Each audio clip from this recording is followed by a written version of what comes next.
Hi, this is Scott Garibay, and today we're going to talk about Dungeons and Dragons, and we're going to talk about the importance of Spelljammer Academy, and the importance of this is an academy. We are starting player characters for Spelljammer at the academy level, at first level. What does this mean that Dungeons and Dragons, for the second time within a 12-month period, is starting with a school, is starting player characters from a school, right? And saying, let's see these player characters come up together and go through their training together, and let's see the start of the player character. Let's not start as adventurers, but let's start as students. There's a huge, there's so much to unpack here, and I want to unpack it, so let's get to work. All right, so Spelljammer Academy just got released on D&D Beyond. It's a really big deal. It's a big deal from the perspective of D&D Beyond has become, D&D Beyond, literally in 6 months, has become unskippable. Like, if you're a Dungeon Master today, you have to have Dungeons and Dragons, the D&D Beyond. You have to. And actually, I used to think that you needed it even if you were like a 5th edition Dungeon Master, but that's not the case.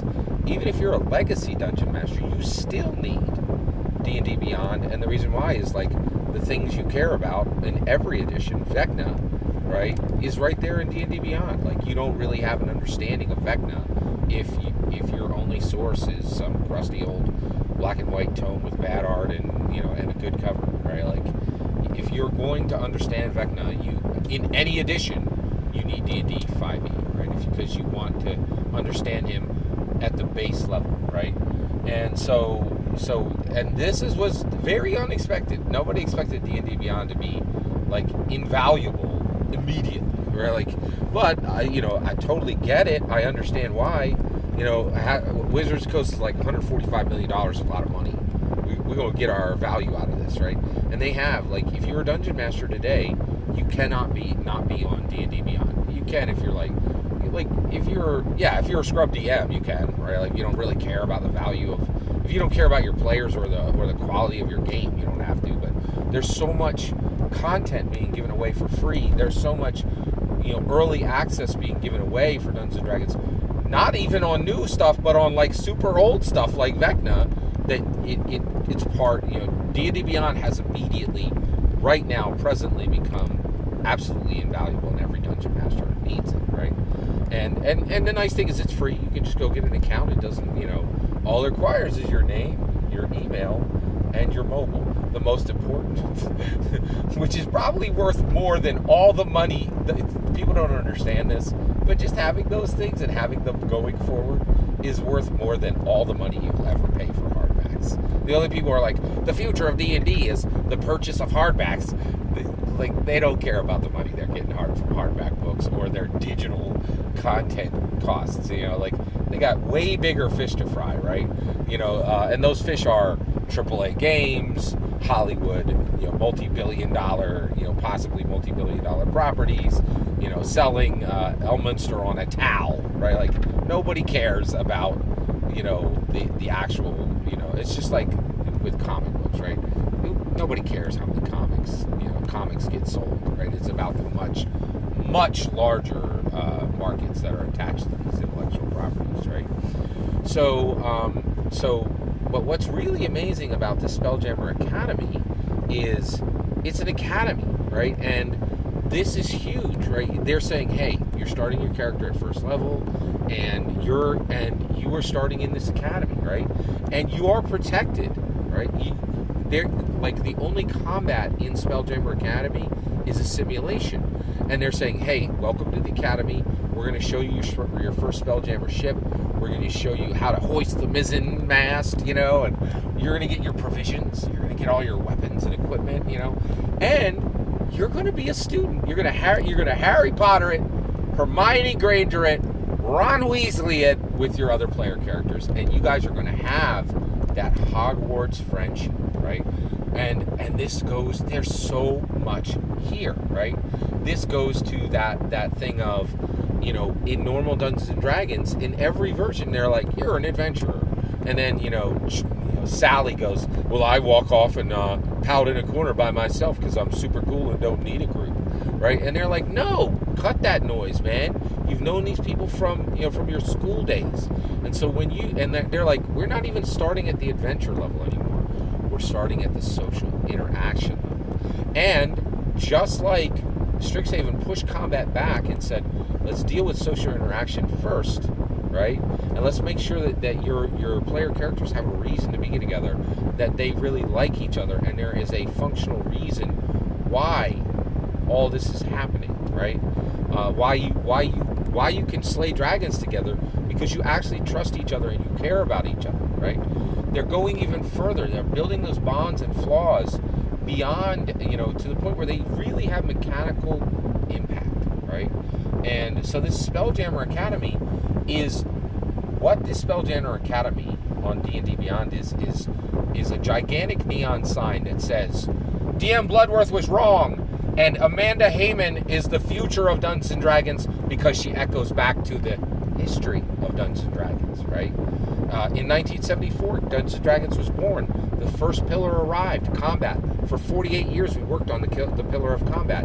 In 2021, Amanda Heyman said, let's move to the second pillar, right?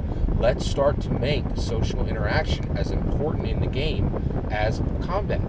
And so Amanda Heyman has become the second greatest designer in the history of Dungeons & Dragons, right? And Strixhaven is the model now, right?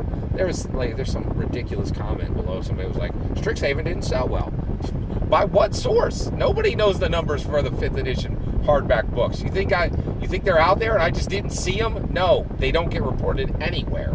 Because if they did, every single D&D commentator in the world would be covering them, right? Like, I can't miss book counts on 5e, like how many sales of Strixhaven.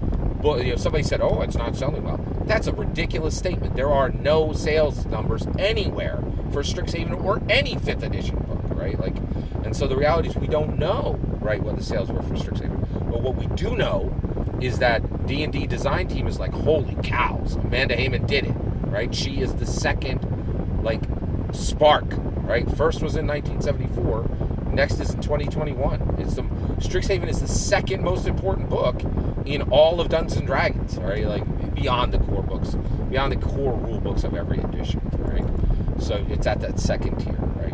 But it's incredibly important, and it is absolutely the most important non-core rule book, PHB, DMG, MM. Those in every edition are more important than Strixhaven. But after those books, Strixhaven is it. It is the most important book in the present and future of Dungeons & Dragons.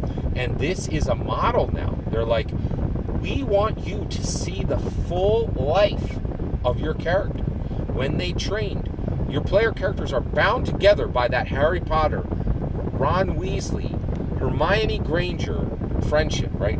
And that's not a small friendship. There's an entire theme park built in Florida that gets millions of visitors every year, right? Because it's so strong and it's better than anything in fiction, right?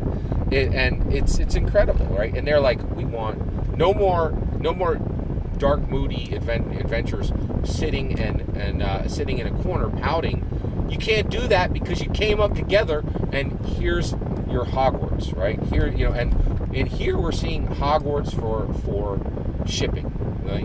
Hogwarts for the spaceships of Dungeons & Dragons. And it's also just a gigantic how Amanda Heyman is it, right? She is the second true glory of Dungeons & Dragons, right? And it's incredible. It is really, really incredible and very exciting that Spelljammer Academy is a gigantic exclamation point saying, here at the D&D Wizards of the Coast design team, yes, the OSR can squawk about barista adventures, but we know what works, right? And we are repeating Strixhaven, because in the D&D design team, unlike anywhere, at the macro level of the OSR, we know what is needed to move forward and make a great narrative, and we are committed to doing social interaction at the same level of complexity and the same level of importance as combat. All that's my opinion. I'd love to hear yours. Let me know in the comments below. Please consider liking and subscribing, and have a wonderful wonderful millennium.